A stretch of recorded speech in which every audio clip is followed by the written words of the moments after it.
Welcome to the Everyday Millionaire Show with Ryan Greenberg and Nick Kalfas.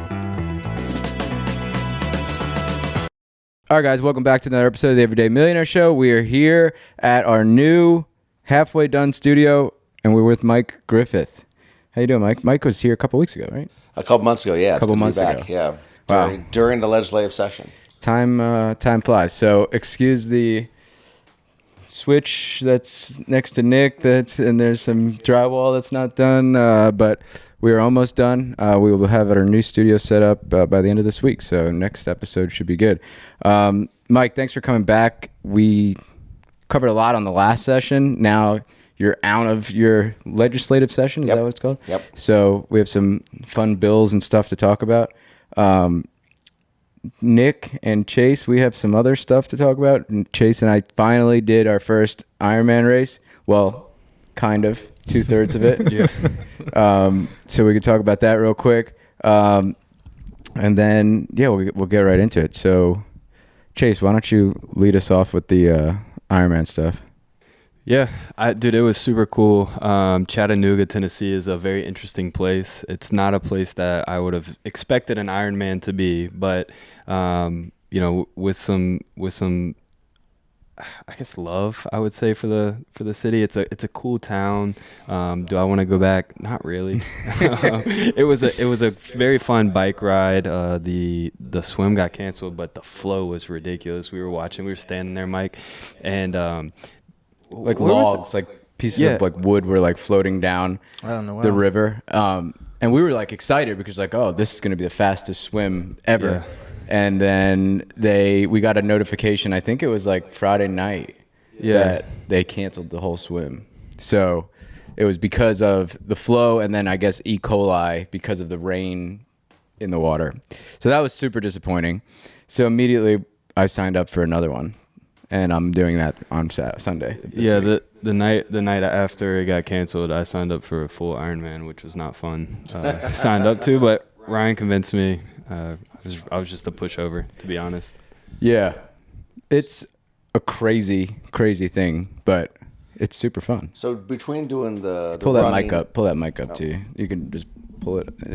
Yep, there you go. So between doing the bike and the run, like, where was your fatigue level? Because you do the swim first, right, typically? Yeah. So the swim, luckily, like, doesn't really do much for your legs. Like, it doesn't really mess up your legs too much. It's more, they just throw that in there to, like, I think just to mess with you. More or less, like, it messes with your equilibrium and your calorie burn. But as far as, like, your legs go, you really burn your legs out on the bike and the run. That's the majority. Like, the swim is only 40 minutes. The bike is close to 3 hours and the run is 2 hours. So, well, depending on your time. So we were crushing the bike. Chase and I rode together. The bike was through like northern Georgia, which was like rolling hills. We were cruising. We averaged almost 22 miles an hour. That was super, super fun. Then the run was a little brutal. It got hot. It was hilly. And Chasey boy started falling apart. He had some cramping issues. So I think we separated on the run around mile six or so. Going over the bridge, and I was going up. Ryan was just getting further and further, and he looked back a couple of times, and I'm just like, I was trying to wait for him. I was slowing down. I was looking at my pace, and I was like we were doing 9-minute miles. Then I was doing 10, and then I was doing like 11, and he was getting further away. And then I saw him give me the signal to like, go ahead. So having different experiences, and I guess I'll start with you because now I'm doing the interview. You had some cramping issues. What are you going to do different next time to make sure you don't have those issues? Yeah, it's funny. Other than drink water. Yeah, I mean, right after the race, I went straight to ChatGPT and I told it everything. And I said, what did I do wrong? And I underfueled, undernutrition, didn't take in enough sodium. Yeah, so that was the biggest part. Ryan was giving me salt tabs. I was popping like 4 salt tabs. As soon as I got off the bike, we were running. I looked over at him and I was like, dude, I'm like gonna start cramping. My quads were starting to pulse, and it's like that feeling of like I'm about to start cramping. So for 13 and a half miles, I went on and off of cramping, walking up hills. Like I was just like determined that I was gonna crawl across that finish line if I had to. So did it mean that you didn't have enough sodium during the race, or just like leading up to it, you didn't intake enough sodium? Both. During the race, and yeah, probably both. A little bit of both. So drinking water, that's the problem. Like you can drink, like at the end of it, if you looked at my belly, it looked like I had like a baby inside me because it was full of water, and the water doesn't like through osmosis get to your muscles because it doesn't have the sodium to do that. So you have to figure out your sodium, basically what you're losing when you sweat, and replace it with the proper amount of electrolytes.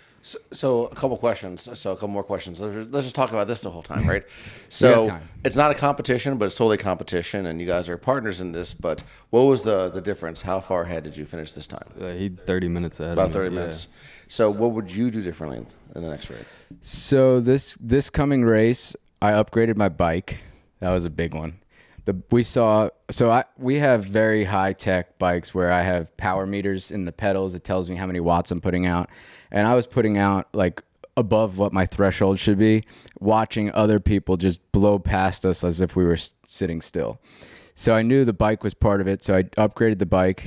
I'm wearing this Quintana Roo shirt. Maybe they'll do something for me after spending. Should I just say it? It's up to you. Might as well. So the bike was $12,000. He's lying. Just kidding. No, he's not lying. I'm He's saying that's not what we in the lying. comments. But when I saw these people flying past me, I was like, if I want to compete in these kind of competitions, you have to do what the pros do. So I got a Quintana Roo. Shout out to Quintana Roo. Hopefully they can send me some love or something for Yeah, hook me up too, because I'm about to buy one. I was gonna say, did you buy one? Didn't the sale end yesterday? Not yet, but Ryan, no, it did end, but the sale's still there, and I get military discount. So Mike, if you want a bike, you get military discount. Try to get under 5 figures. Yeah, right. Jeez. So I mean, there's all different price levels, and me and Ryan have been going back and forth. And I'm typically the guy that either goes the cheap route or I go all in for the best.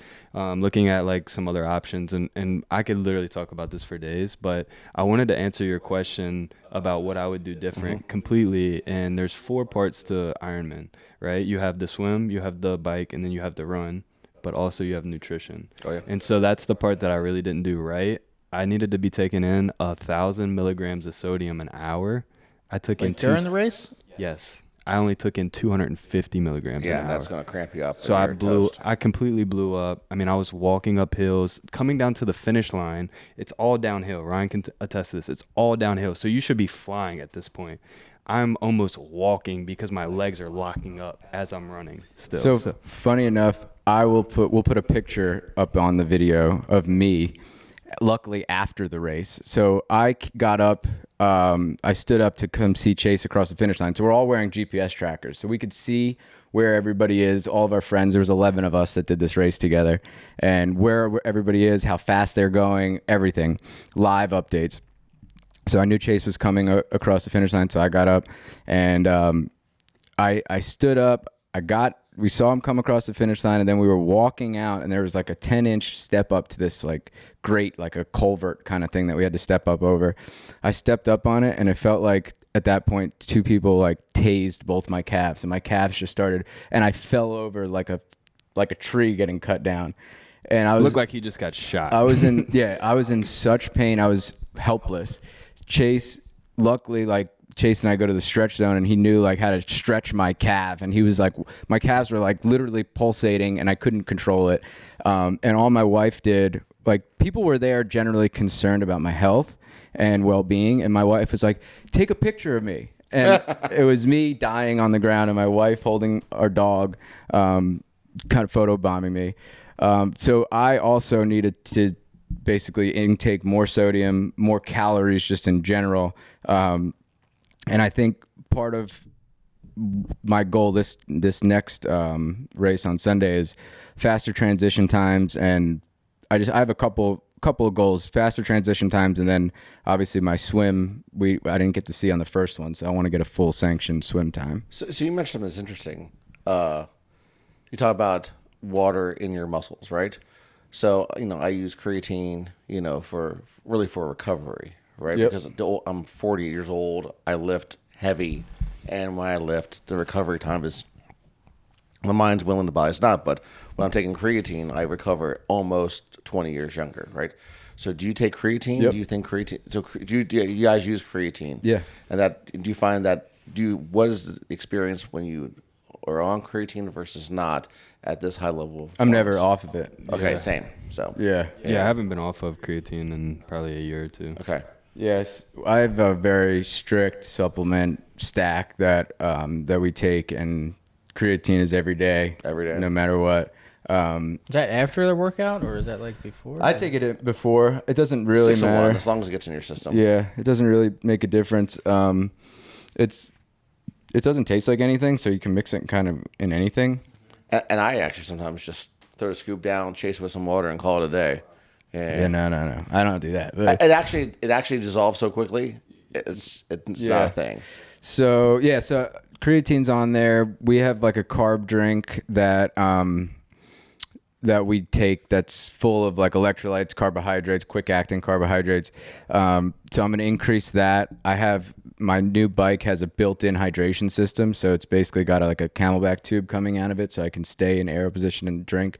So I'll have a concentrated version of this carb drink that I can mix in as we go through the race. But there's a lot of science behind how much, like, we burned 7,000 plus calories during that day. So just trying to infill that is super difficult. Do I remember seeing on social media that you guys like ate a whole bunch of wings immediately following this? Yeah, we ordered 10 pizzas. There was like 5 of us, and somebody was calling in pizza orders, and we all were like, we knew we were hungry, but it's hard to eat after doing something like that. And I think I was the one that got the bread. Like, order just order 10 pizzas. And we ordered 10 pizzas and like 50 wings, and we ended up eating like 2 pizzas out of the 10, and most of the wings got eaten. But yeah, it was I couldn't eat during it. I had to force myself to eat, and the whole time on the bike, I'm talking to Chase like, look, my threshold, like we're above my threshold, like we're gonna blow up, and we were just like in such a zone that we just said, fuck it, we just kept going, and we both ended up blowing up at one point.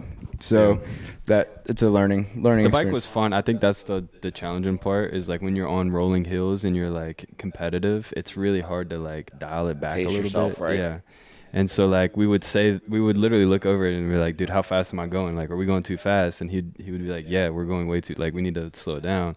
I'd be like, all right, nope. It's like I couldn't do it because we were just watching the people in front of us, trying to catch the people in front of us, right? Yeah, it gets competitive. There's over 3,000 people there in this race. So you're seeing people that you're like competing with, and they could be in your age group, they could not be. But like, there was a girl that we rode with basically the entire time, and she turned out to be like in the 18 to 24 category, and she crushed us on the run. But she was a better, like, we had different strengths on the bike, so we would pass her on the climbs, and then she would pass us, and then we would pass her, and we kind of leapfrog back and forth. And your bike was probably $10,000 more than hers. No, so our bikes, that was part of the thing. We have nice bikes. It's not like we don't have nice bike. We didn't have nice bikes, but these like aero bikes are just built differently. Maybe I'll have Carl put a picture of what I got on the video as well. It's like the frame is like just like 1.5 inches thick. It's all carbon, ceramic bearings. Like, everything is just like super, super dialed in. Technology is just out of control. Like, these bikes are specifically made for triathlons and nothing else. The way that the stance is, like, I have elbow pads that hold, and the shifters are electronic, so it's just buttons. So like, my shifters there's no cables, there's no extra weight for the cables. It's just, you're sitting in this position, and you got to practice sitting in the position without getting your heart rate spiked. There's a whole bunch of stuff to this ultra endurance stuff that's just like a whole nother world. My response to that is the last bike I owned was 1989. I was 12 years old. It was a Huffy Sigma, and the Huffy Sigma had wheel discs, which was this, I don't know, stupid little thing that I got excited about. So when a 12-year-old kid, Maybe we'll do a YouTube challenge and we'll buy like a beach cruiser or something and do a triathlon with the beach cruiser. That'd be fun. yeah, you guys enjoy that. Yeah. Yeah, no. I can narrate. I'll narrate. Yeah. But no, that was super cool though. We got it done. We've been talking about it for forever now. We're both signed up for this full in September in Cambridge, Maryland, and I'm doing another 70.3 Ironman on Sunday. We just actually had one on last weekend over in Rock Hall, Maryland, and Chase came in second in the military division. Nice. And I came in fourth. I was in my age group. I was very upset. I missed third by 4 minutes and first by 6 minutes. So we were all kind of pretty tight. That's pretty close. Yeah. Well, and to show you how much of an advantage Ryan had on the bike, he put 8 minutes on me on the bike. And that's a lot of time in a triathlon event, especially in the shorter distance like the Olympics. And normally Chase and I are pretty similar on the bike. Like we'll put. I think almost every race we've finished around the same mile per hour average. Yeah, like at one race, Miami, we literally it was like 21.9 or 21. We were both exactly to the 10th of a mile per hour. And this one, I was just there was no way on that bike that he could have got me. Like I felt the machine take over. It was so now Chase is about to buy one too. There you go. Yeah. It's a big investment, but somebody wise told me you can't put a price on your house. So that was me. Hey, I said there that. we go. That was you. Can't put a price on your health. I said, you know what? I stopped drinking alcohol. I don't go out to bars. Like there are people that spend $300 a weekend just going out to the bar. Right. I don't do that. Like my hobby is triathlons. And I have some other hobbies, obviously, but like, if I'm going to spend my money on something, why not be my health? That's my goal. We're going to drag Nick in. You can have a balance. I like drinking. You can drink after the Ironman. Yeah, I had one beer and I was like, oh wow, I can't do that again. So anyway, apparently you guys are not in politics. So yeah, no, we are definitely not in politics. So Mike, we brought you here because you're on a session. We have a bunch of stuff to talk about. There's some crazy stuff happening in the real estate world. I guess the first thing let's dive into, because we were talking about it before, is the squatter thing that's happening in Maryland. And I guess we can catch people up if they're not from Maryland, they're not listening in, they're not a real estate investor. Basically, Maryland is, I don't even want to put it out in the world, that it's a super squatter-friendly state. And we were hoping that you can help us. I mean, so we did pass a law this year. There were several bills trying to address the squatter issue. They did a couple of things that were kind of like, nods towards the issue. Really, that if somebody files a complaint for wrongful detainer, which is the law that describes squatting, that they have to have a hearing within 10 days. Now, there's lots of ways to circumvent that, but it still doesn't address the main issue where judges are ruling that if your right to the property, if your deed is not recorded in land records, then the judge is just going to say, hey, well, you don't, who are land records, you don't own the property yet, so we're going to go ahead and punt this, right? And come back when you own the property. But in almost every case, that's out of the homeowner's control, because in certain jurisdictions, Baltimore City, Prince George's County, to name two, it can be 4 or 6 months before the deed's recorded, right? So I'm going to actually introduce legislation in the upcoming legislative session that will require judges to recognize a ratified contract and submission of the deed to the jurisdiction as ownership. Right, which they do in all other aspects of our world. So if we want to get permits, right, we can get a letter, notified letter, notarized letter. What this goes back to is, I believe the law would allow for a judge to recognize a ratified contract and submission of the deed as ownership, but judges are interpreting things in different ways, and maybe some judges are being pro-squatter in this case, right? I mean, that's hard to, we don't know, but you can't read somebody's mind because it's such an outlier, right? But one thing I was taught when I first got in the General Assembly is never let the judiciary interpret the will of the General Assembly. So we just need to be, I believe, more prescriptive in what we want. And if somebody owns the property legally, just because it's not on land records, right? It's their property, and we shouldn't let somebody steal their property because, listen, squatters are stealing somebody's property.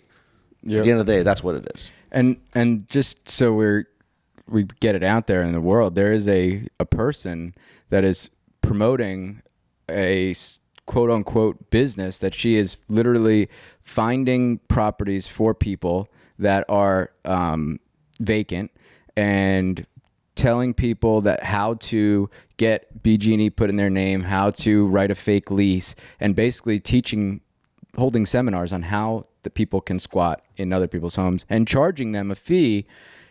Nick was saying some sort of flat fee where they can go in, move in. And then especially if at that point you don't have, like, sometimes when we're getting a house ready for turnover or something, we have to get a rental license in some jurisdictions, right? If we don't have that rental license, then you can't evict them.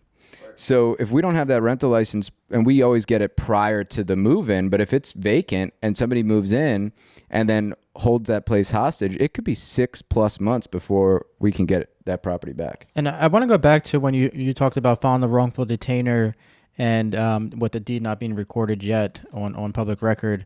I had that situation where one attorney, they told me they won't even submit it until it records, and I wasn't willing to wait. It was a house that I bought squatter occupied, so I'm at the beginning stages of getting that deed submitted and getting it recorded. So I reached out to another attorney, and they were like, yeah, we'll go ahead and submit it, but there's a chance that the judge will throw it out. And I'm like, let's just do it. We moved forward with it. We printed out, letters indicating the deed was recorded, the deed, signed deed, and we brought that to court, and they accepted it. And that's like, it's huge, the judges, the discretion that they have.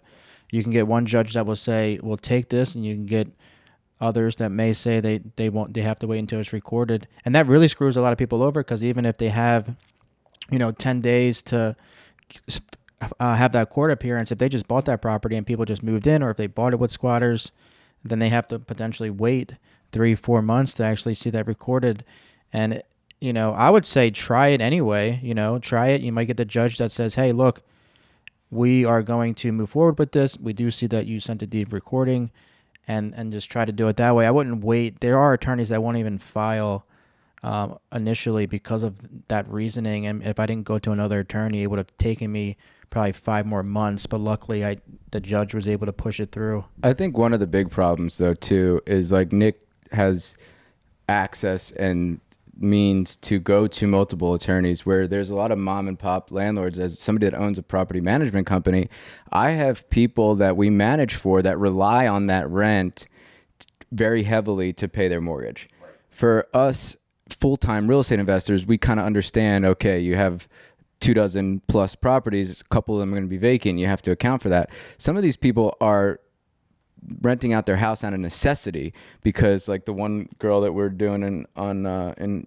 Hubert and Locust Point, she's in the military, or a contractor of the military, and got stationed out in Hawaii. So she has to move. She has to rent out her place. Right. She can't sell it right now. She can't refi because she probably got a first-time VA home at 3%.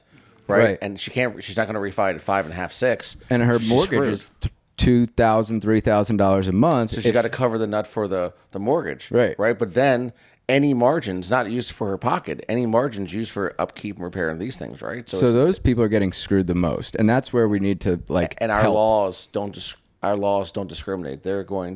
Our laws hurt the professional landlord and the person just trying to make sure their house doesn't go to foreclosure in the same way. Yeah, and I don't know the percentage of landlords that are professional full-time real estate investors, but I would imagine that it's more than 50% of the houses that are rented out are mom and pop landlords. They're not institutional. I would say higher than that. I wouldn't say about units, but I would say there has to be significantly more individuals who are mom and pop landlords versus. So we're not talking units. You'd probably say there are more units that are owned by professional landlords. Right. But talking about professional landlords, the volume versus the number of non-professional landlords, you're probably looking at many, many times more individuals who have 1 or 2 units or 1 unit. So when we're talking about the number of people it affects, it's going to affect more the mom and pop landlords. 100%. So we need to do something. It feels like our local government and state government is working against people that are working hard. So when it goes back to the issue we talked about on the last podcast, we kind of talked about the legislative process and why it's important for the investor community to be involved and have a voice and show up, right? So like the bill we passed a few years ago that raised the filing fee for evictions from $15 to $55. That $30 balance or $40 balance goes to the fund to provide legal assistance to people being evicted, right? So as a landlord, you're funding the legal defense against yourself. And we expanded that fund this year. We passed a bill that increased those dollars to $14 million. So now landlords are funding $14 million in legal defense against themselves. Think about that. yeah, Right? And where else do you pay for legal defense against yourself if you've been proven innocent? just the great state of Maryland here. Right. And I think that's a huge, I don't know, demotivate. I don't even know what the right term is, but it's making people like me not want to do this. Demoralizes you. Yeah. Right. For sure. And it's like, well, why would I go and try to buy more properties when quite literally the state is working against you? And it's like, I don't know. Right now, in many ways, state's working against all of us. I mean, if you pay attention to the budget and the $1.8 billion in taxes and fees we raised this year, including fees that hurt our industry, like they are working against us. And working against us, not saying me as an investor, because I'm not an investor, right? But me as a Marylander who wants to raise a family and do right and would love to be able to retire here. They're working against us everywhere. So speaking about the budget, Sure. can you talk about a little bit? So we had, I don't know if we talked about this on the last podcast. I don't even know if it was really big news, but our new governor has blown a $8 billion, had a What's delta? $8 billion swing? Right. Sure. So, I mean, we talked about this talking about the looming budget and the $3.3 billion shortfall that was coming.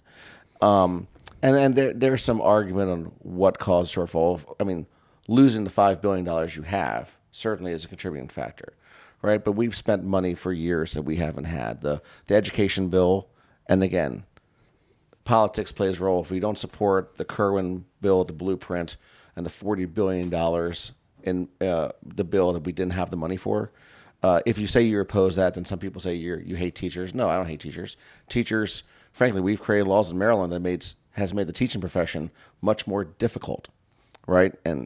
And we should be doing more things to make sure there's better discipline in schools and things like that. So we've actually made, through policy, the teaching profession much more difficult. And they deserve more money. But how are we going to pay for it, right? And they talk about, your budget's your priority, right? Well, if our budget's our priority, then you got to make the hard decision. If we're going to spend money here, we got to take money away from here. It's taking money from taxpayers to spend more money on other things is not the hard thing. That's not a priority, right? Your priority is, what am I going to sacrifice to do this? And we don't do that in Maryland. We spend more and more and more. And you'll hear things that, there was cuts in the budget. There was no cuts in the budget. There was less spending than we wanted. But in your life, right, if your annual household budget goes up year over year, did you make any cuts? Not necessarily. Right. So when the budget goes up by $1 billion year over year, you're not making cuts. You're spending less than you wanted to, right? And then you hear the line where 94% of Marylanders are getting a tax cut, right? Well, that's true. 94% of Marylanders are getting, on average, a $50 tax cut to their income tax. $50. But I can give you 2 or 3 things right now that we passed this year that eat that up on its own. So no one's getting a net tax cut in Maryland at all. You don't raise $1.8 billion in taxes and fees on a state of 6 million people, and that doesn't affect every single person in the state. So how did Larry Hogan end with a surplus when it seems like, from what you're saying, it's like almost impossible based on the way that we spend money? It was a couple things. So there were some federal funding came in through COVID, but also at the time, the governor had a lot more power over the budget. So Maryland law requires we have a balanced budget. So if any governor or the legislature claims that, we balance the budget, well, by the Constitution, you're required to. Now, do you do it on the backs of cost savings and efficiency, or are you on the backs of taxpayers? Maryland, for the last number of years, has chosen to do it on the backs of taxpayers. But it was not only we had some more money coming in, but also he was able to set the budget and set the priorities. And the legislature only had so much power to affect the budget. Well, the majority party in Annapolis, I don't want to be partisan, Democrat Party, the majority party, the party in power, put in a constitutional amendment in 2022 on the ballot saying that in order to have a balanced budget, we must move this power basically from the governor to the legislature, right? Which basically they wanted the governor to have less power of the budget and more power to the legislature. Now, the line in there that I felt was questionable was in order to have a balanced budget. Well, we're required to have a balanced budget anyway. That constitutional amendment had nothing to do with balancing the budget. It was just a transfer of authority from the governor to the legislature. So now the legislature has a lot more power to affect the budget and move money around and things of that nature. So that's also a piece of it too. So it's just policy decisions that say we want to spend more, and then when we overspend, we're going to just, instead of cutting the budget, we're going to tax more and take it off the backs of Marylanders. And we're facing additional budget shortfalls in the coming years. This wasn't the first bite of the apple. It's going to get a lot worse. What are some things that we can take away from instead of just adding to it? Some of these are political footballs, but one example is free health care for non-citizens, right? So we've passed laws that give free health care to a large number of folks, many of them non-citizens, and that created a $500 million unforeseen increase in our healthcare costs as a state. We knew that was coming. My party projected that. We were told that wasn't going to happen. That's what happened. That number's going to go up and up and up and up. Also, our energy policy decisions, right? Because when you make a policy decision, you shut down our power generation. That doesn't only impact the cost of energy for homeowners and citizens. It impacts the energy cost of government, right? Because government has buildings and infrastructure they have to pay for. Those costs go up. So you're going to see it there. Kerwin was one of the biggest ones, right? A $40 billion unfunded mandate for education, right? That mostly goes to teacher salaries. But when you spend that money without a vehicle to pay for it, you're going to have to raise taxes. So those are, there's other things too, but those are probably the big three that we feel the most. Where is the money? I think we probably touched on this a little bit the last time, but where's the money from marijuana tax? Where's the money from the sports gambling, sports betting, and casino betting? Because that's new in the last decade. Those were all supposed to be things that go and fund. But remember, sports betting and sports gambling was to pay for education of the laws we already had in place. So this money is above and beyond that. And then as far as for marijuana revenues, a lot of the revenue was diverted originally for education.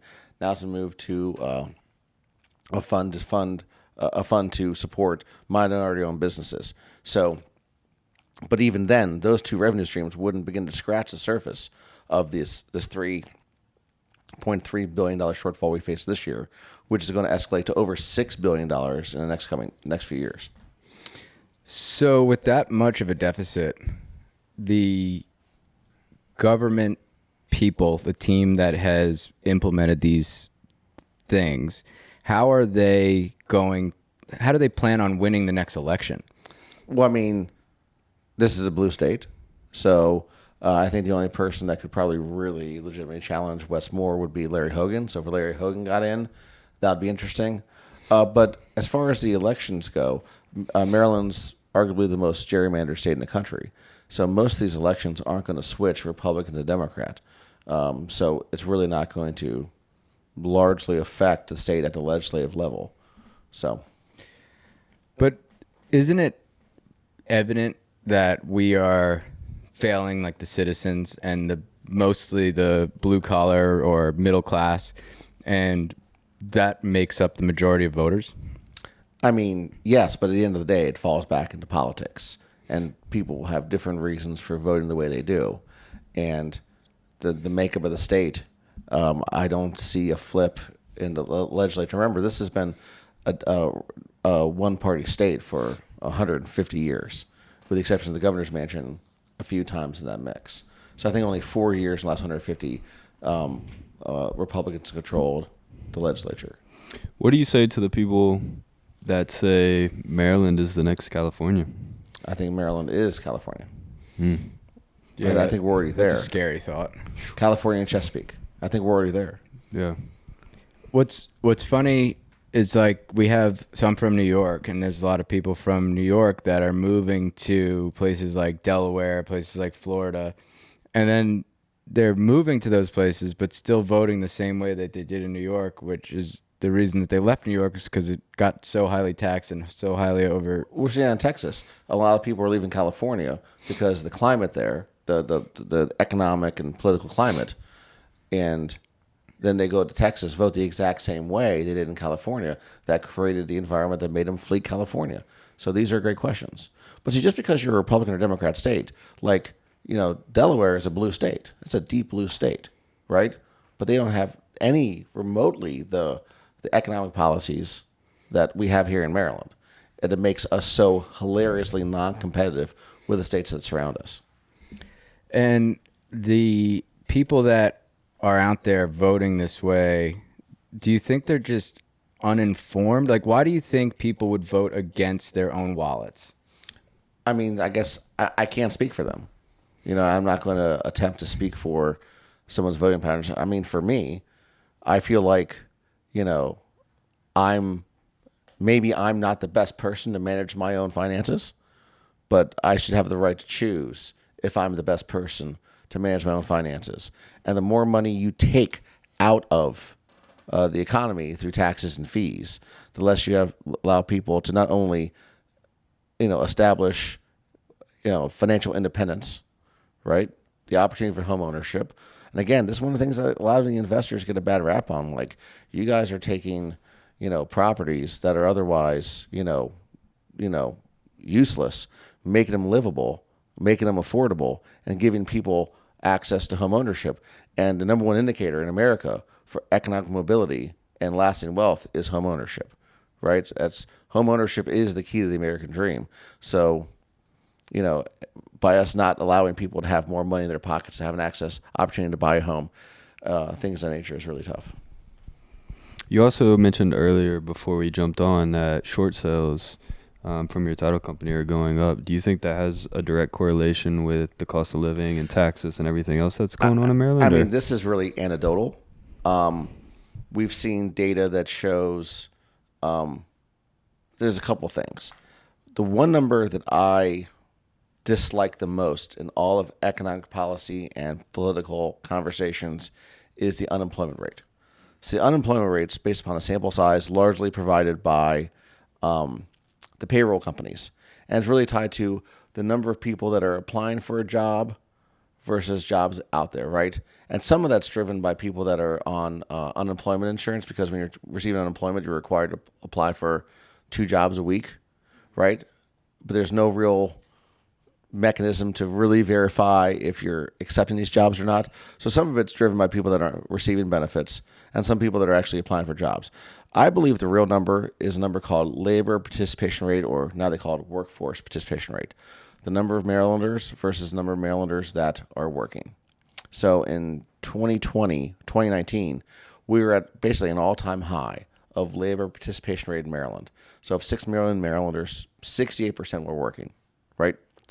Today, that number is 62%, which is the lowest in my lifetime, which means out of roughly 300,000 Marylanders have chosen, some may not be able to, but largely 300,000 Marylanders, for whatever reason, have chose not to go back to work, right? Now, is that number skewed due to, like, okay, take me, for example. I quit my job as a teacher. Does that put me in the unemployed category? Well, if you're reporting that you have an income, right, and you're filing taxes with income, right, then you're working. Whether you're an employer or not, you're showing that you're self-employed counts. Right, towards 100%. that number. Okay. So that doesn't count towards it. But there are 300,000 Marylanders that were receiving an income before COVID that are not receiving an income now from, from something not an entitlement, right? We also saw in the DC DMA or DC area that we have a record amount of credit card debt, over 13,000 per household, right? So, and also you have a lot of people that bought homes before interest rates got up, bought them at 4% and 3%, and so on and so forth. Now, if people aren't working, if costs are rising, and if debt is skyrocketing, well, then now people are starting to hit a breaking point. What do I do, right? And refining your house is out of the question. You can't just refi your house, because if you refi at a higher rate, you're in a worse situation than you are now. So either I have to make more money, I have to make money, plus I have this debt. What am I going to do? So it feels like you're seeing, and there's data to support this, that people are just kind of in trouble and they're getting foreclosed upon.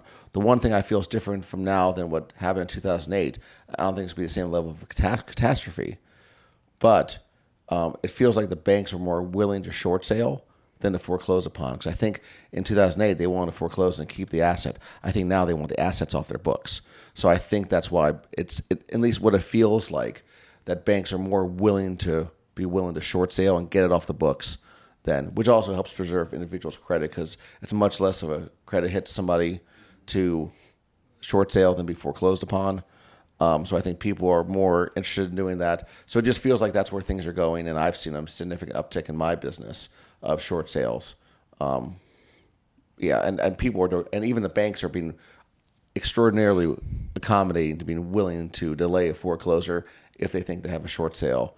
And that's just anecdotal from what I'm seeing, but there's I feel like there's starting to be some more and more data. I was out in LA at the Milk and, I was going to bring that up too. Yeah, that was ridiculous. That was crazy. That was an awesome experience. Way out of my league. I was definitely the poorest person in I saw LA that day. Your picture with Ben Shapiro. Yeah, that was pretty awesome. My mother-in-law's a huge Ben Shapiro fan. Yeah, I sent her that picture. Yeah, I got to meet him. That was pretty cool. Does he talk just as fast in person? Oh yeah, and you get that much time with him too. Yeah. I just saw him walking through. I'm like, hey, what's happening? Yeah, snap, go, boom. And I'll get into some of the politics around that stuff too. So, can you just touch what is the Milken Institute? It's basically the Super Bowl of money.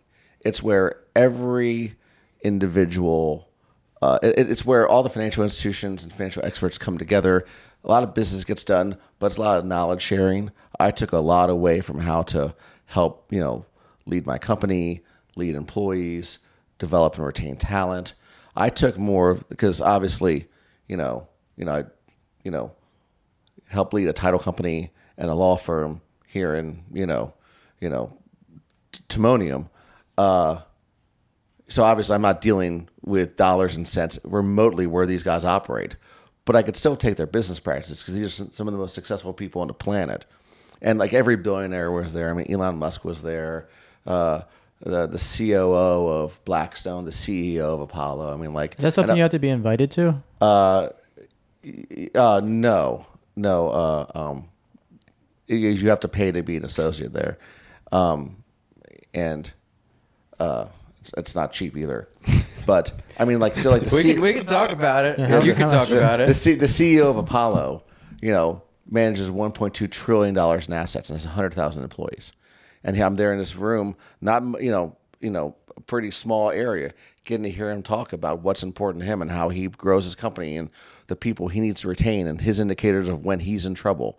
And if he's losing these key people, then he's in real trouble. Like, it was just, it all comes back to basic nuts and bolts of how you lead a team and run a company, even at that level.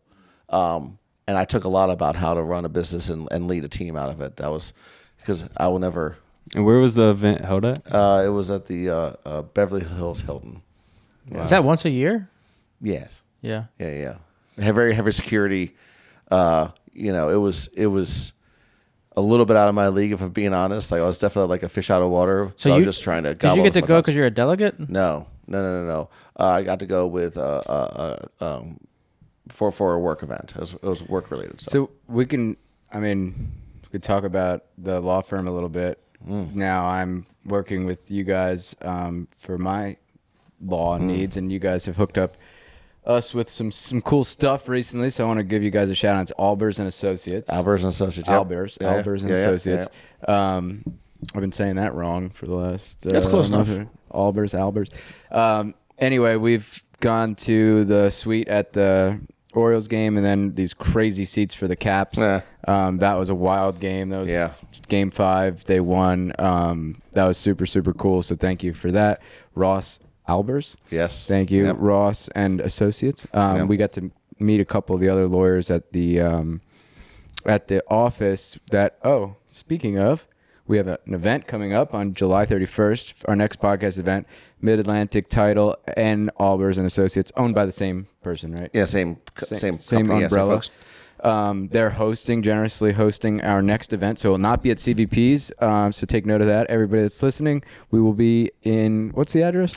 9515 Deerco Road, with the entire 5th floor our company occupies, which is, if you know where Liquid Libs is in Timonium, same building, kind of next to Magoobies, if you know where that is. Tall building, it's great, tons of parking, 3 elevators to get up and down. We're going to have, a great bartender, my good buddy Jamie Bishop providing live music there. We're going to have food. Awesome. It's going to be a great time. So, yeah, we appreciate that. And it's funny, I was talking to another sponsor, Current Cabinetry, one of our longtime sponsors, and she was like, oh, man, I'm so happy to be out of CVP's. Like, we needed a change. And I was like, nothing against them. Great venue. Great folks. This would be, CVP's has been good to us, but it has we've done, I don't know. At least 6, 7 maybe. So it's time that we change it up. And why not make it even further away from where Chase and I live?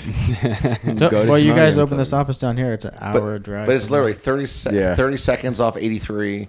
Very easy to get to. We're really excited. It's going to be a great venue. So we appreciate you guys partnering with us and allowing us to host everybody and show everybody a good time. So yeah, I look forward to Hopefully we can break our summer record for attendees.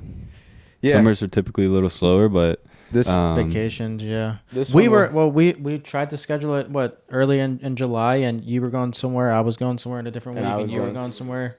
Yeah. Yep. Yeah. So, but we always get a good group of people show up. So we'll, I don't know how many free tickets have sold so far, but we'll have a good turnout.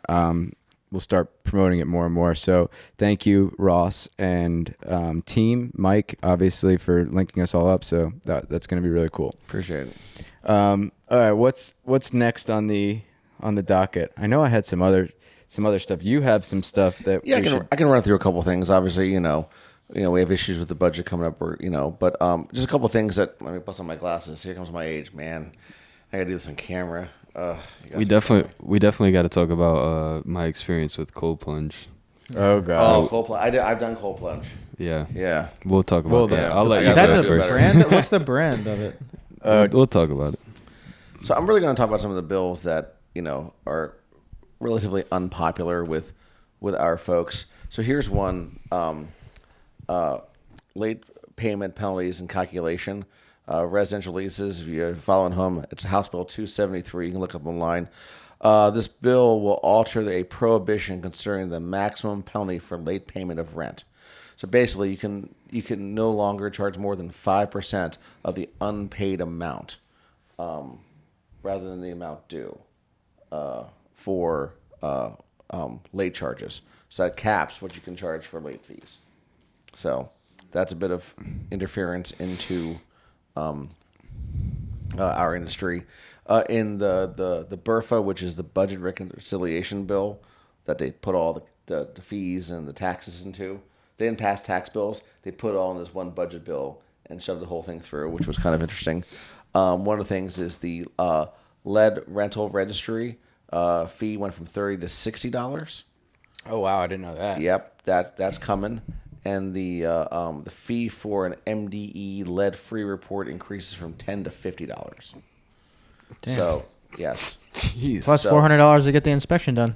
yeah. And then the $75 for the lead rental registry fee paid to every year is now $75. But these were reduced. I'm so confused. Does Baltimore City want to grow? This is Maryland. Maryland in This general. is the whole state. Yes. Jeez Louise. Yeah. Here's one. Real property landlord-tenant procedures for failure to pay rent, breach of lease, Tenant Possessions Recovery Act. You're going to love this. As amended, this bill requires the landlord to provide a written notice to the tenant of the date on which the warrant of restitution is scheduled to be executed on at least 6 days in advance notice. And localities may amend lower. The notice must provide a statement of the potential for loss of property as outlined in the legislation and be delivered through sending the notice via first-class mail, certificate, blah, blah, blah, blah, blah. The landlord fee may charge a fee not to exceed $5 for for expenses actually occurred. So basically, you have to give them a notice of restitution. So that's not great. So that we did have a law though already. Like we had to send them a letter before we filed, right? Yeah, 10-day notice to file. Well, So now we have to do a 10-day notice, and then when we get the judgment, we have to do another notice of before the warrant. Yep. And then here's one. This bill allows the landlord will only allow the landlord to enter the property between 7 a.m. and 7 p.m. Monday through Saturday, unless the tenant agrees to another time. I don't mind those hours. I don't think I'm going to come to your property after 7 unless there's an emergency, and I don't see myself being there before 7 a.m. But so it takes a I mean, I guess that doesn't really kill us in any way, but it's still like it's kind of it's Digging our into it's our property, yeah, our rights. right? I mean, you should be able to post a 24-hour notice and be able to go. I do have a question about that. So my wife's little cousin called her the other day crying, and she lives in Long Island, Ryan. So this will hit home for you. The landlord, she was changing. The landlord walked in after giving her a 24-hour notice, but didn't tell her that they were coming. He knocked and then quickly entered, saw she was changing, turned around and walked out. And she was, obviously very upset. And I was thinking back to it, and I was like, well, in Maryland, do we have to set a time, or is it 24-hour notice? I think it's 24 hours. I don't think. I mean, you can. You want to, if they're good tenants, you want to give them a good time. If they're just, the only reason you typically post that 24-hour notice is because they're not willing to let you in. Let's say you have a Section 8 tenant who has an annual inspection coming up and they're not responding, or they don't want to allow access.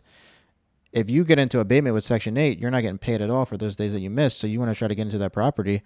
I'll go and post a 24-hour notice and, take a picture of a timestamped photo, and I'll enter the property. I'll have my guys enter the property, within that notice time frame. Because if you sit there and wait, if you give somebody a time and they say, okay, we'll be here, there's no need to give them a 24-hour notice. Mm-hmm. Right? The 24-hour notice is typically posted to their door, taking a photo proof that you were there, that, just the whole, in case they take you to court, you can say, look, I posted a 24-hour notice. My lease says I just have to give them 24 hours notice to enter the property. You should, like I always say, significantly knock a couple times, try to call them. If they don't answer the phone, they don't answer the door, then you just go in. But I don't know, in that situation, I don't know. I don't want to make any judgments. Well, here's a big one, and no one should ever, ever, ever falsify a lead testing or inspection. But if you do, this creates a $50,000 fine for doing that. So don't do that. Wow. Here's another one. This increases Senate Bill 820 increases the maximum amount of a civil criminal fine that may be imposed by a municipality to enforce local laws from $1,000 to $5,000. So if you violate any municipal laws when it comes to landlord-tenant relations or home inspections and things of that nature, that increases the fine up to $5,000. Here's what I talked about earlier: access to counsel and evictions. The special fund increase the appropriation of $14 million to fund the legal defense against yourself. And this is something we talked about the last time I was on the show. 2021, I believe it was. We increased the eviction fee from $15 to $55. Not me, the General Assembly. I voted against it because we should not be charging people as much as we do anyway.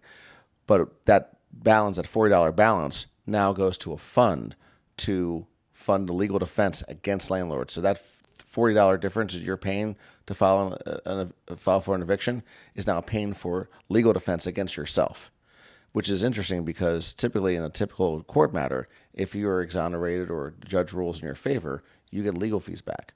But now you're having to pay more legal fees to defend yourself against legal defense against you. And so that being said, that just kind of makes you want to get an attorney, and in turn, you're going to end up paying even more, right? If 100%. If anyone knows who's filing, they know that they have free legal aid. They might say, well, it might make be in my best interest for me to get a lawyer So to what's represent happening? me, and that's just going to drive the cost of more. Right, so what's happening? All these nonprofits are gobbling up this $14 million, and they have people just sitting around in rent court, and they see somebody ever represent. They run up, grab, and say, "Hey, I'm going to represent you." Walk to the front of the court, and now you're in a dogfight. With some, and all they're going to do is find different mechanisms to extend the process. So, which is more money out of your pocket. So it's, I believe people have a right to counsel, but the person that is adversarial should not be funding it, right? But I do believe in a right to counsel. But so that's obviously a challenge. Here's one that's interesting. I'm still trying to fully understand it, and I think that's why they made it a work group. But there's a push to prevent landlords from using AI from setting rents because AI is picking up on different data, and I still don't completely understand what they're trying to do here. Yeah, that's weird. They put together a study bill to try to understand, but apparently some people are using AI to manipulate rents and things of that nature. So it's a study to figure out what's happening and try to address Well, that. we use how can they say it? Like, are they going to audit our ChatGPT accounts? Like, I mean, who knows how they're gonna? Who knows? because right? we use this for all sorts of stuff to do with investing. I mean, that's how I figured out price per square foot on what this place is going to be worth after we do the refinance and all that stuff. It goes. I mean, It's public record. it's something. And again, I'm trying to understand the issue more, and I think the General Assembly doesn't really understand the issue, which is why they made the bill a study. But they're trying to, from my understanding, prevent landlords from using AI to set rents. So, I mean, Ryan does this down in Florida. You're property manager for your Airbnb. Airbnb has an automated software and AI that will look at, the current day rates and adjust the day rate, per the situation. That's for but short term. I haven't seen you that would for think long that term. AI would do the same thing that we would do, would just take us much longer, which would be go and find the data online, gather that data, and figure out what the rent should be in that particular property. Well, so this is going to be a study bill. We'll get the results back of the study and what their recommendations, what their thoughts are. And then this, obviously, if I'm ever invited back and we continue this conversation over the next few years, we'll see where this goes. Yeah, I do feel like it's interesting. AI is like, I don't think the legislation and government can keep up with what's happening in that space to begin with. But for them to start putting in like laws in place seems a little bit of like an overreach of it. Well, I mean, AI definitely needs to be regulated, but the use for small business isn't where we should be going. And why are we picking on landlords when every business out there is using AI for their benefit? Why are we saying, oh, well, landlords, they're the bad guys. They can't use AI when we should be worried about, AI doing much more terrible and horrible things to people, right? So this is where we're going to regulate AI in Maryland, is setting rents. Yeah, that doesn't make any That's sense. the problem. Are they So they should regulate them increasing taxes then, because we have to get the most rent that we can because of the taxes increasing. Property taxes. We use AI to figure out how we're not going to raise taxes this year. But like I said, we just raised $3.3 billion in taxes and fees. It's affecting every single Marylander across the board. And no matter what people say, you hear that rhetoric that, 94% of Marylanders receive a tax break. It's only a $50 tax break on your income tax, but all the other taxes and fees you're paying everywhere are going to outpace that everywhere. So no one's getting a net tax decrease in the state of Maryland, period. And why don't the Republicans in the state do a better job of getting this info out to the public? Like, why aren't they putting this stuff? Like, we're sitting here, a little podcast. We do. We push it out. We do press releases. We've done press conferences during session. We push out on social media. But part of it is, the media doesn't cover it in some cases as much as we wish they would. Some of it's just people aren't paying attention as much. And some of it's just a matter of like, oh, this is a tax increase. Like, does it affect me? Do I feel it? And we become kind of acclimatized to some of these things. So it's hard to say what an individual voter would do, but I know us as a caucus, we push very, very hard against these things. One of the things I push very hard against, I've pushed very hard against many of these things. One of the things was in the Budget Reconciliation Act, they removed itemized deductions for those making over $200,000 a year, including companies. And some people say, oh, well, they're rich, they don't need itemized deductions. But that includes charitable donations. right? $6.7 billion of charitable donations in the state of Maryland are made by entities and individuals making over $200,000 a year. So we've just de-incentivized $6.7 billion of charity in the state. And guess what people are going to do? They're going to make those same donations, but they're going to do it out of state. So our nonprofits, and I don't care if you're Republican, Democrat, green, purple, blue, doesn't matter. Like, everyone has a nonprofit, a cause they care about. And every cause that everybody cares about, no matter your political affiliation or level of political activism in the state, a cause you care about is going to be hurt by this law that we passed. Full stop. Yeah, we're doing a event tomorrow, actually, for Alzheimer's. Ryan's a part of it. He's helped raise a lot of money. Yep. And just kidding. That was on me. I raised all the money. I roped this in. I got a thing and then I passed it on to Chase, and Chase has done a fantastic job putting it all together, because I probably would have. But yeah, I mean, Fumbled that event I just saw today, we raised over like $80,000. That's great. So That's great. and it's it's for a good cause. So, but my one question for you was, I talked about this on one of the podcasts about the kid that pointed out that there was not an American flag in his classroom, and I wanted to see, because like I had saw rumors that in the state of Maryland you have to have American flag in every classroom in every school. Is that an actual law? I don't know if that's an actual law, but what I do know is this kid and Chris Papps, who's covered a number of my bills this year. He covered a lot of the bills that I was working on, especially around some of the tragedies we had in Harford County with some school violence and sexual assaults and murders and stuff in Harford County schools. He covered the story, and it's a kid who's going to the Marine Corps, and he pointed it out, and he got suspended by Baltimore County Public Schools. What I do know, according to the reporting, is that they settled with him in like 10 days. Right? Have you ever heard of a settlement in 10 days? And there's a 2-year gag order, so he can't talk about the circumstances for 2 years. So he's not allowed to say anything negative about Baltimore County Public Schools for 2 years. Put it on your calendar. We got to get him on the podcast in 2 years. They settled with him right. in 10 days. So Something was wrong there. But he Yeah. also got trespassed from what is the Board of Associations? yeah, or Board of Education. Yeah. Yeah. So he got suspended, and it was for trespassing. Like, absolutely insane. Right. But you said he was. What grade was he in? I think he's a senior. And he was going into the military, or He's trying. He's I guess he signed up or is going to go into the Marine Corps. Yeah. And we reported him as a Marine Corps hopeful. I'm not sure what that means, but So going back quickly to the Republicans and getting more word out there, like, we found out about this story through social media. We are, I wouldn't say a big podcast, but how many views are we doing a month? A couple million now? Yeah, close to a couple million. So we're doing a couple million views a month now, and we're just a little podcast.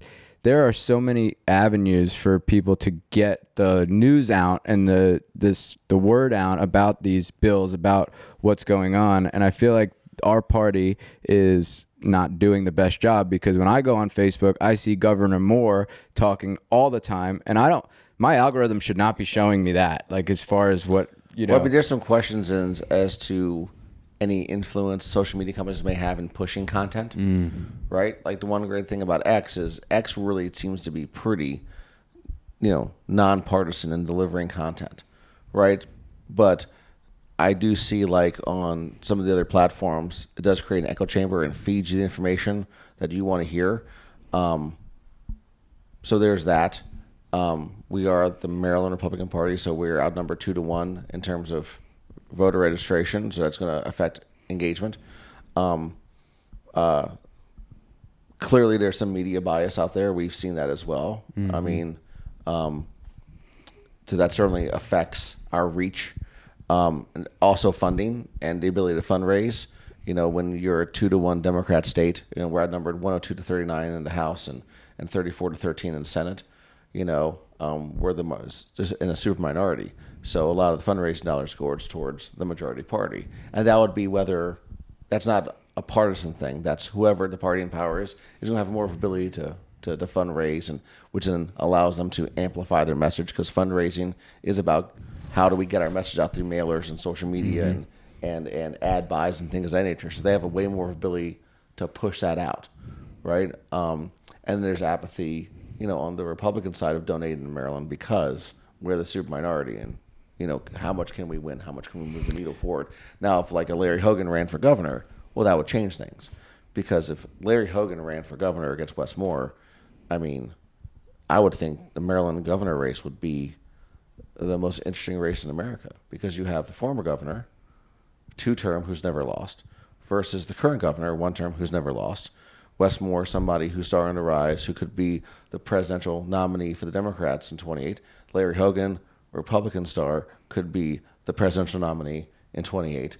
Like, it's like Yeah. How many everything's in times line. can you run for governor? So in Maryland's interesting. In most chief executive positions, like county executive, mayor, governor, president, it's 2 terms total. In Maryland, it's 2 consecutive terms.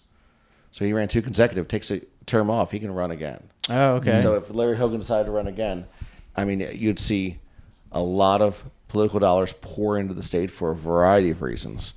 So if that happens, I hope you guys enjoy political ads and mailers. Do you know if that's on his agenda at all to run again? I mean, probably We gotta hope so. probably spend less and tax less. I would imagine would be, all that really matters.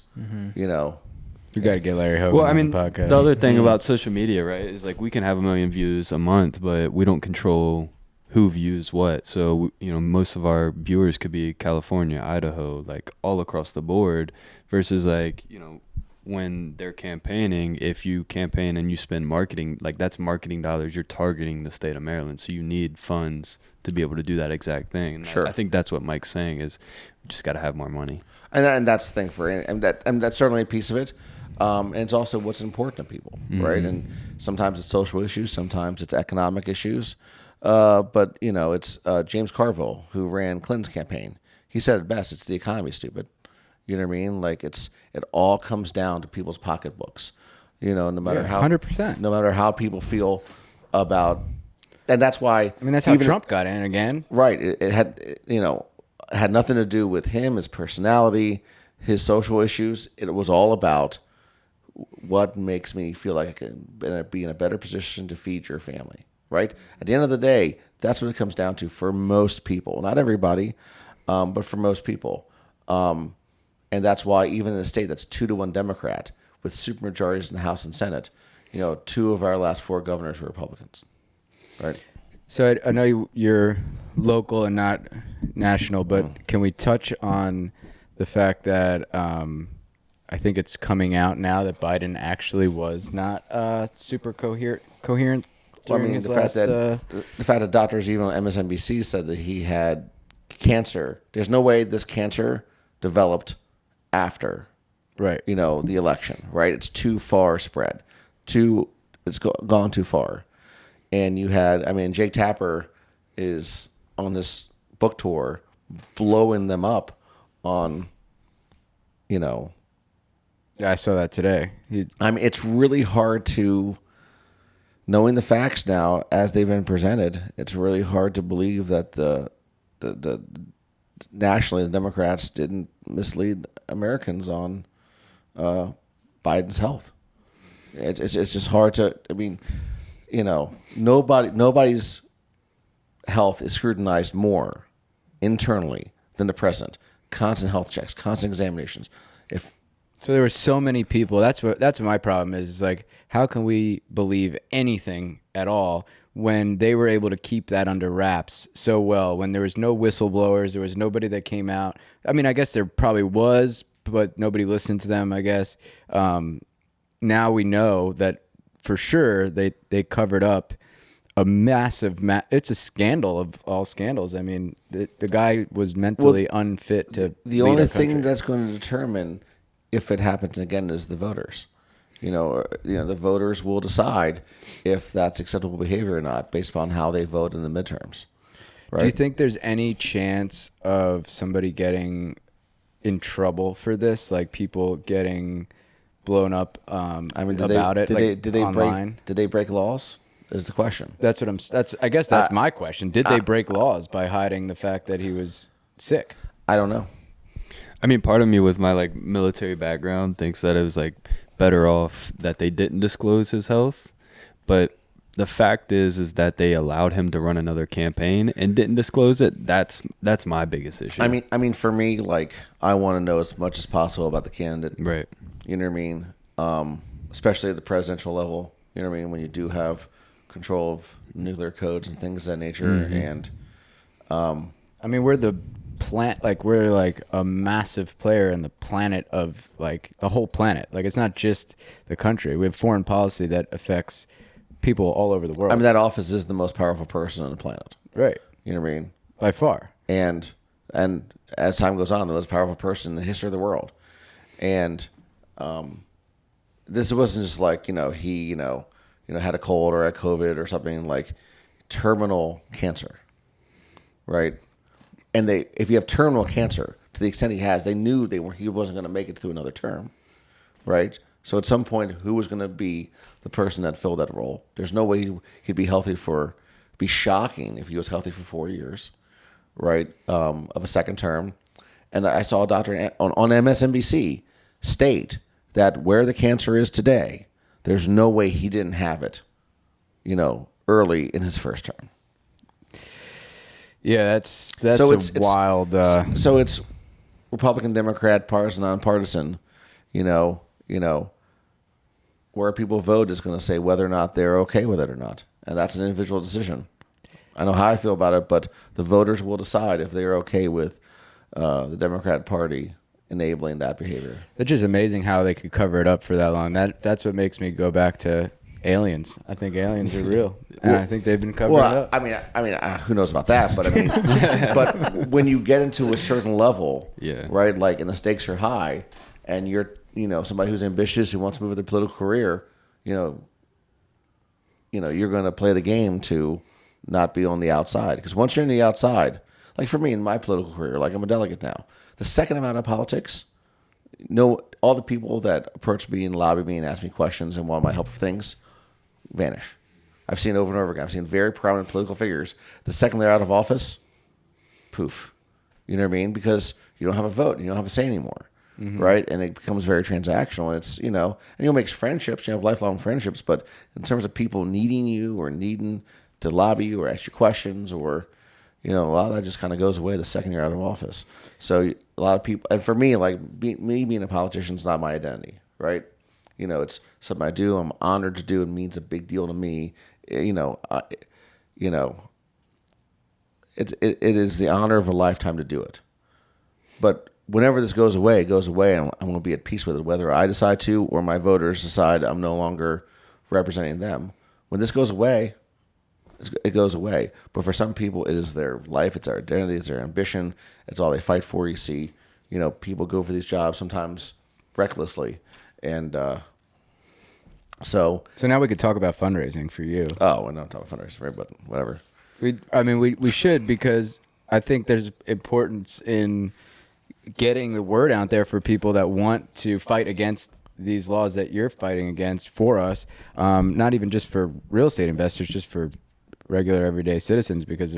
So I guess my question is, if we don't vote, I can't vote for you, right? Because it's just people in my district, right? District, but if you get voted out, does that mean that a Democrat is in your place, or just a different Republican? Probably a different Republican. My district's pretty heavy conservative, which makes my life easy in some ways because I'm able to. I feel like my core values are aligned with my voters, so I can just be myself and do my thing, which is great. But the one thing good about my constituency and having somebody with some experience, some time down there, is I do have the relationships down there. I'm able to get bills passed. I'm able to kill some of the bills my constituents may not like because it's about relationships and credibility. And I felt like I've built that amongst my colleagues, not only the Republican side, but on the Democrat side too. So when I tell folks down there, hey, this is really, really bad, it's not just me, trying to get a gotcha. It's like I have a legitimate concern about this. And it takes time to build that up and to build some seniority in some of those relationships. So I'm able to get some things done for my constituents, financially in the community. I'm able to get some things done for them legislatively, for my conservative values, for my constituents' conservative values. but also things just practically that are better for the state. And you can only do that through relationships and time. Do you have any aspirations? I know I asked you this before, to do anything further than the delegate. I mean, who knows? I'm going to run for re-election in 26, and then we'll see how things play out from there. I mean, and it's would I like to see where this could go? Sure. But first and foremost, it's doing the job that's in front of me. And at the end of the day, it's up to what my constituents want. It's not, it really isn't about me. I have to do a great job, but it really is about the voters. Yeah, at the end of the day. Right now, you're not doing, like, you just are working 3 months out of the year. What are you doing on the off time? So I mean, I have my job where I'm director of business development for Alberts and Associates law firm, and then Mid-Atlantic Title. And then for 3 months of the year, I'm in legislative session. So it's about like 80% I'm doing my legislative role, and then 20% doing my regular job. Like anytime I find spare time, I'm doing my day job, and people forget about that. Like we work regular jobs, most of us. And then now it kind of switches where I'm doing about 20% of my political job, and I have a chief of staff. It handles a lot of my constituent services, things at the ground for my constituents, but I'm still involved in the things that need to rise to my level, meeting with community members, meeting with community groups, visiting like the farms in my district and just making sure my constituents are taken care of. But at the end of the day, it's very hard to make a living just being a legislator. So I have to have a job in addition to that. So Don't take this the wrong way. But there's normal people in our legislation making economic decisions for Maryland with no economic backgrounds. I mean, I would just suggest, if you have any questions about that, look at individuals' resumes. But as somebody who's ran companies and yeah, I'm not saying you, I can only speak for myself. Right. But that just blows my mind. Is like there's probably doctors or nurses or wherever they come from, all different types of backgrounds, but they're making economic decisions for the state of Maryland without an actual degree in economics or anything of that nature. I had this problem with the school system when I was a teacher. We had like a principal who was maybe a math major, maybe a history major, maybe an English major, whatever, was in charge of these massive budgets. Like I was at a charter school for Anne Arundel County Public Schools, and she was in charge of like $10 million. I'm like, this lady has no, and the laws are so messed up where you have to spend the money or you lose it the next year. So they were just finding ways to spend it, and they would come out with these meetings like, oh, we're spending $50,000 on this new curriculum because we have to spend it or we'll lose it in the budget next year. How do we fix that? I mean, it's our system's broken that way. I mean, that's certainly broken, that you have to spend the money. Like I have a budget for my office, and I never feel compelled to spend every dime in my office. Like we should be able to, like, if you get a $10 million budget and you can invest it in a whatever index fund, something safe, and not spend it, wouldn't that be like beneficial? I mean, like for me, like, and I can only talk about my priorities. I can't talk about different voters, right? For me, and anybody who desires to run for office should run for office, right? We need more people involved in the process. For me, I'm going to want, especially the number one thing we deal with in Maryland is crime issues and economic issues, right? And we have a $67 billion budget. I'm going to vote for somebody. I'm not going to vote for somebody who lives at home with their mom, right? I'm going to vote for somebody that, has economic experience, maybe ran a company, somebody who's signed the front of a paycheck, not always the back of a paycheck, somebody who has skin in the game, and somebody that understands what it means to make a buck, also somebody who knows what it's like to lose a buck, right? And especially, and the impacts of the decisions that government makes on economic development. One of our biggest issues here is we're too dependent on the federal government, right? Like, and this is part of the conversation happening in Annapolis right now. Well, all these things are happening in Maryland. All these deficits and shortfalls are tied to Trump, yada, yada, yada. Well, maybe a little bit, But our deficit before Trump even got into office was $2.7 billion coming into this year after losing a $5 billion surplus. And then it rose to 3.3, partly due to inflation, maybe because of some of the decisions coming out of D.C.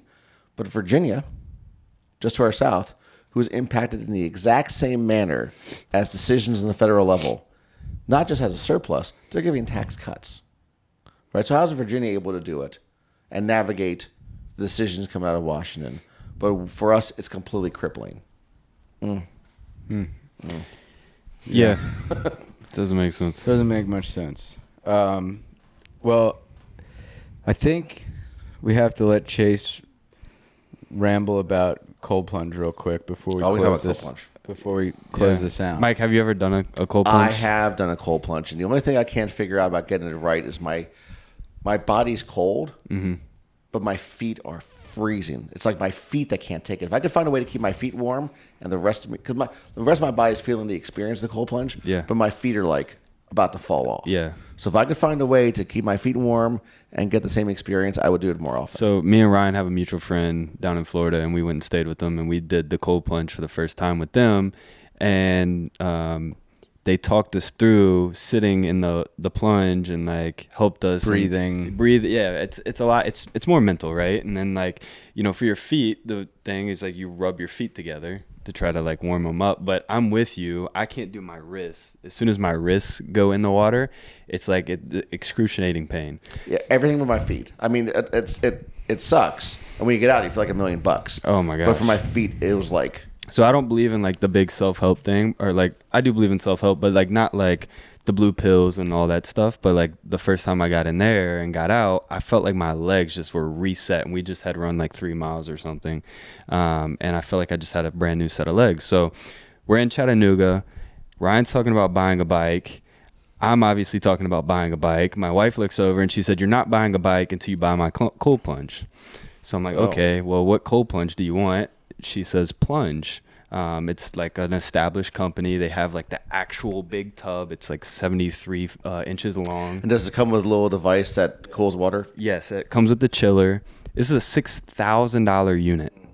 And it chills, and it's the one that we tested down in Florida. It's a great unit.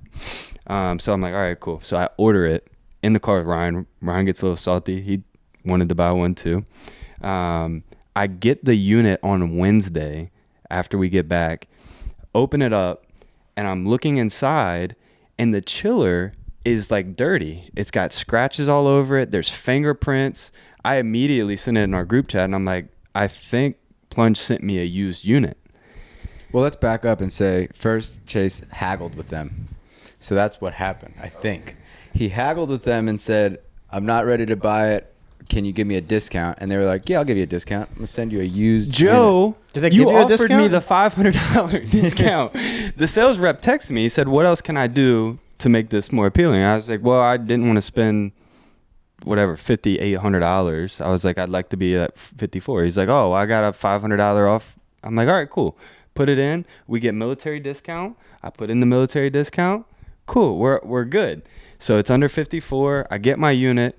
Still a lot of freaking money. It's $5,400 for a tub and a chiller is an extraordinary. There's 100 different cold plunge brands out there. You can buy an inflatable one. You can DIY one with an ice freezer chest. You can do one with Yetis now. So I buy this expensive unit. It's the one my wife wants.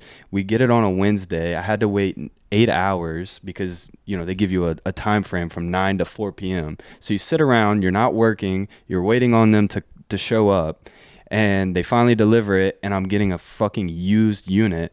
I messaged Cold Plunge the first day, asked them, "Hey, like, I'm going to send you pictures. Can you guys send me a new unit?" It takes them 6 days, and me blowing them up on Instagram and following the director of sports on LinkedIn for me just to get a call back. And so they finally called me back, and the best they could offer me was, "Hey, we'll give you a new chiller and a 3-year extended warranty for $1." Send my man his money back. Let him keep the unit. So all I see is in our group chat with our YouTube, the guy that runs our YouTube channel and our social media stuff. And Chase is like, "Send me stats of how many views we've had." And this man just posted on social media, and one of I guess the company that screwed me, Poseidon Marine, that I got like 2 million views on one video in one day. And it was me blasting this company that basically robbed me, and I could be soon in a legal dispute with them. And Chase is like, send me the stats so I could send it to cold-plunge. So now cold-plunge is the next company on the chopping block here. Well, so I just don't. So you're saying that I got to make sure that all of the deals I do for you guys on the title side need to be good, because you'll destroy just me have online. good, No, just have good customer service. That's it, Mike. If I I have best customer service, I'm going to deliver pizzas to your house. yes, Yeah. just you don't have to I'm give gonna us text you my anything. address and hold you. Mike was hold you up texting to me that. on Memorial Day Yeah. with business stuff, and I appreciate that. So Listen, just yeah. like a text, an email, like Did even. you call the rep? I mean, what happened with the guy? The Oh guy my was- God! the You sales call rep was sold support. it? You go through the automated. Well, no, I thought you said bullshit. you were in touch with the sales rep guy. No, you don't. You can't. It's a robot thing. Oh, okay. Is that Yeah. the person who said that you can get 500 off Yeah. or whatever? I mean, like I said, I'm super responsive. I'll text you, call you, holidays, weekends, early in the morning, late at night. Now, oh yeah. yeah. Yeah, I mean, but it's so simple, right? And this is what I told the lady when I finally talked to her on Monday after 6 days of not hearing from cold-plunge. Absolutely ridiculous. Like, we called them every day from Wednesday to Friday. I get on the weekends you don't work, whatever. But it took me blowing you up on Instagram, following the director of support on LinkedIn just to get a fucking call back. So what I love is whenever you mention them, you look at the camera, you're in their soul, like, and cold plunge. Yeah. But it's plunge. It's not cold plunge. It's It's plunge. plunge. It's right? plunge. Plunge. Yes. Plunge, call this guy. Right. And so, well, they finally did, and they offered me a new unit or a 3-year warranty for $1. So you're still going to make me pay $1 for the 3-year bullshit warranty when it took you 6 days to get in touch with me about your used unit. Why do you think I want a 3-year warranty with you? It didn't make sense. So I was like, all right, just return me the money. And I went and we found one that Ironman sponsors, and I bought it from them, Orca. So, I mean, at the end of the day, I'm a real estate agent. I own a couple businesses. Ryan owns a couple businesses. Nick does stuff himself. Like, customer service is at the forefront of everything you do. Just be responsive. You don't have to have a solution right away, but just say, hey, we're looking into this. We'll give you a call within 24 hours, and then do what the fuck you say you're going to do. Don't keep telling us Wednesday through Friday that you're going to call us and never call us back, and we have to call you every day, and then I have to blow you up on social media. It just doesn't make sense. Too much time wasted. Do the right thing. Yeah. You've been waiting to get that off your chest for a while. Oh my I God, can't I was wait. so hot, man. It's What's- just like, What's really funny is what also drives these views to like crazy viral numbers is the comments usually blasting us. So like I didn't even. I never even read the comments about our first conversation. Did I get blew up? Did I get blown up? No, I don't. I had to stop reading the Oh, comments. I need to go back and watch it. But let's go read the comments. I complained about a story about a car dealership. I was buying 3 cars and they basically screwed me over, and I was there, and these people were. That was the first one, or that was the first one that went viral. Or second one about this. So First one was the boat. oh yeah, the boat thing. People are calling me out for like just commenting the worst things about me ever. Like they don't even know. They didn't even listen to the story. They just heard a 1-minute clip, and they are roasting me, calling me a rich cuck, calling me all these things. Like, but that's what's driving the viewership up so much because so many people are commenting, and then people are coming and defending me, and then they're fighting with each other and then in it the spirals out comments. of control. Well, one, no one's ever going to call me a rich anything. So so I'm okay there. well, I think most people can relate to, like, I'm not complaining about buying 3 cars. I'm complaining about spending $6,500 at like a premium level of service that you think you're going to get because you're spending more money when there's 100 different manufacturers you could go with and not know if you're going to get the same quality of service. Well, give me $6,500 and I'll make sure your bathtub is full of ice every morning. For 2 weeks. I see you every morning. $6,500. Hey, that's not a bad deal. Let's go. Actually, Let's you get go. the personalized touch. Yeah. The ice. That is. Yeah. No, I'll put some cucumbers in there for you too. I said, Chase, is that plunge gonna make you faster on the bike like this new bike would? And can't defend that. So now he's No. got to buy a bike and a cold plunge. Yeah, it's rough. Mistakes were made. But I'm spending half the money now, so I'm only spending $2,500 on a cold plunge versus $6,000 on a cold plunge. So stay tuned to see if Orca screws over Chase Kinzer. Or becomes latest sponsor. Or becomes the latest sponsor. Next sponsor. Ooh, they do sponsor Ironman. Yeah. Your Ironman and Everyday Millionaire podcast and real estate. Yeah. And cold-plungers. We need to start implementing more triathlon talk in here so then Ironman and Quintana Roo can start sending us money because I'm spending way too much money. These races are thousands of dollars every time we go to one. So whatever love we can get online from these people, it would be. Yeah, my wife already said that I've spent like more than her engagement ring was worth, that I have to upgrade her engagement ring, and I was like, dang, that's rough. Just the bike alone. just to spend 6 to 12 hours suffering. And you can hear the next line. Is that bike worth more than your love for me? Yeah. It's rough. Yep. And what's the and don't my answer is no, but my health is. Don't. Yeah, probably not say a good. it. Not a You great can't put a idea. price on your health. You can't Can't put a price on your health. Got to be That's- around yes. for you. Yeah. So or on your alimony. yeah, it's definitely cheaper to buy the bike and the cold plunge and a new ring. Yeah, the Then get new divorced. ring might be cheaper. Yeah. Yeah, For sure. For sure. Yeah. Well, Mike, thank you so much for coming on. We'll wrap it up here. July 31st. Address is again 9515 Deer Cove Road in Timonium. and 6 to 9. 6 to 9. We'll Come out and be- join us. We got music, we got food, we got drink. It'll be a good time. Yep. You know, mid-lang title. All and free. Alberts and Associates Law. Yeah. Thank you for hosting, Ross and Mike. We look forward to it. And until next time, guys.